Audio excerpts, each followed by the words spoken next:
రైతు సోదరులకు నమస్కారం. Welcome back to our channel Rajagri info.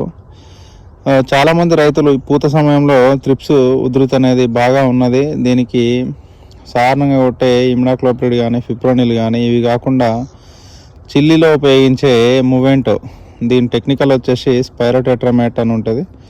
So ఈ మూవెంటోని స్ప్రే చేస్తామని మెసేజ్ చేయడం జరుగుతుంది.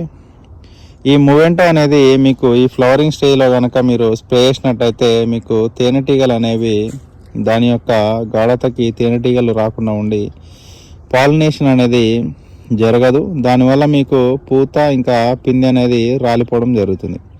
అదేవిధంగా ఈ మూవెంటో అనే మందు మీకు క్లోరోథలానిల్ అనే ఫంగిసైడ్లో మాత్రం మిక్స్ అవ్వదు.